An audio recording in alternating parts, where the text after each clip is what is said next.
Maali kee irratti dhiibbaa geessa? Yeroo kee irratti dhiibbaa geessa.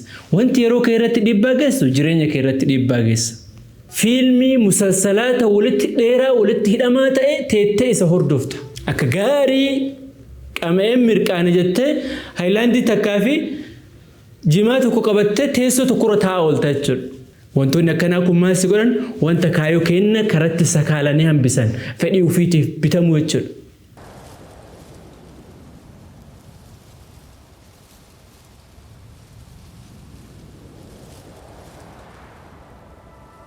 السلام عليكم ورحمة الله وبركاته. ولت دبنا جرا بليون أما يمو ون الرهاسو دابدمنو متدورين أكنجت كأمس سري هنتاني أفر فجيسو مالجتون كأمس سري هنتاني أفر فجيسو أكمل تفر فجيسن كأمس ما إني كأمس جتون وانت ربع لبنت النجوت فهوتو قلت أفياد أما ندد بسته وأنا كسي قولي وأنا كنا قولي وأنا جرسيس قولي تجت كنا بجتة كأمس سري هنتاني أفر رافقس كأمس سري هنتاني جتون كأمس جيرانيا كان كيستي فايدة هنكم نيجون كأمس جيرانيا كان كيستي إباجس جتون كان فايدة هنكم كان إباجسو كان سسكالو كان ساسر راغوب كان فايدة هنكم نولي قلت تكوفا كان فايدة هنكم التانسيامو كان إباس رتجسو مالي كي رتي إباجسا يرو كي رتي إباجس وانت يرو كي رتي إباجسو جرينيا كي رتي إباجس كان جتشون كاكا أمسا سري هنتاني كان كيس كان كيتي بركو إرا فقال وفسرسي وفقابيتشون فكين يبقى كاكا أمسا سري هنتاني مالي وانتوني إباس الرجيسان wantoota akkasumas faayidaa siif hin qabne kan kaayoo kan kee diigan kan kaayoo kan kee akka tidhabdu siraa haa godhan kaayoo kan kee akka inni galman geenne akka inni fullaafne akka inni fullaane kan sirkaa balleessan fakkeenyaaf wantoota akka walitti fufiinsaan ta'aniituma DSTV ilaaluu DSTV taphaa ilaaluu akkanumatti galgala kanas ibaluu fi balutu qaba galgala kanas ibaluu fi balutu qaba galgala sanis ibaluu fi balutu qaba jetteetuma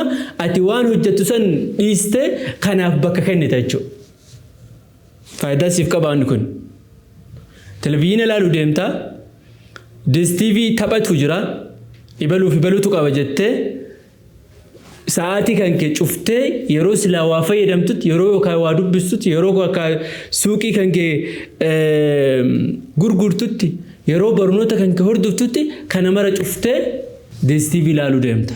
Yeroo hunda fiilmii musalsalaata walitti dheeraa walitti hidhamaa ta'e teettee isa hordofta. Maaliif? Yeroo kan kee itti gubda. kun maalinni kaka'umsa sirrii hin taane maaliif sirrii hin taane sirrii wanni isa dhoowwe tokkoffaa dhiibbaa sirratti geessaa jira faayidaa tokko isiif hin qabu faayidaa isiif hin qabu wantoonni akkana kunni wantoota kaayyoo namaa balleessan fakkeenyaaf ganama guutuu Haayilaandii takkaa fi jimaa festaala tokko qabattee teessoo tokkorra oolta akka gaarii qama'een mirqaana jettee Haayilaandii takkaa fi jimaa tokko qabattee teessoo tokkorra taa'aa oolta jechuudha sa'aatii kan kamaal godhaarta qisaasessaa jirta dhiibbaa sirratti geessaa jira wanti kun deemee maal ta'a karaa suusitti jijjiirama teettee DSTV balu laalun Chelsea fi mal Manchester laalu wana kana sammuu kan kee keessatti save goote yeroo hunda sa'aatii kan kee lose goote sa'a kan kee fitte waan kanaaf jecha sa'a kan kee balleessita dhiibbaa sirratti geessaa jira faayidaa tokko siif hin qabu yeroo kan kee gubaa jira wantoonni akkanaa kun maal si godhan wanta kaayoo kenna karatti sakaalanii hambisan fedhii ofiitiif bitamuu jechuudha akkasuma dubartii jala deemuudhaan wal qabate fakkeenyaaf dhiira baay'eetu jira kan kaayoo isaanii dubartii jala deemuudhaan dagate dubartii wajjii wal arguudhaan kan yeroo isaanii luus godhan akkamitti namni sammuu qabu tokko kan waan uumameef beeku tokko waan rabbiin isa uumeef beeku tokko akkamitti namni tokko guyyaa guutuu teessoo tokkorra taa'aa oola galgala guutuu DSTV tokkotti deebi'ee taa'aa oola akkamitti namoonni waan kana hin sirreessine maali rakkoon isaa furmaata isin biraa yoo arganne wanti kun deddeebi'ee isin irratti cimee dhiibbaa isin irratti geessee kaayoo keessan keessaa fuudhee isin baasaa jechuudha. Akka isin galman geen akka isin yeroo hundayyuu hawwima qofa taatanii haftan. Hin hawwitanii hojjettan garuu waan tokko hawwanii osoo hojjetii yoo dhiisan bara dhufaaf darbaas hawwima ta'ee hafaa jechuudha. Kanaafi kaayoo keessan qabaatii jabeessaatii qabadhaa. Namoonni yeroo ammaa kana fiilmii fi akkasuma TikTokii fi DSTV taphoota garagaraa daawwachuuf jecha maatii ofii kunuunsuu dadhabeera. Ilmaan ofii barsiifachuu dadhabeera. Ilmaan ofii qo'achiisuu dadhabeera. Ilmaan ofii fiilmii jalatti galee ilmaan ofii ashaangulliitii televiziyoona keessatti jalatti galee ofii isaatii ammoo DSTV ilaalaa jira jechuudha. Kun ammoo kaka'umsa keessa kennaa burqu kan nu gochuuf hawwin kan gochuu jaalan kan jireenya keenya irratti dhiibbaa geessan jenneetiin ilaalla. Waan kanarraa akka of qusattan akka of hiitan isinin jechuu barbaada.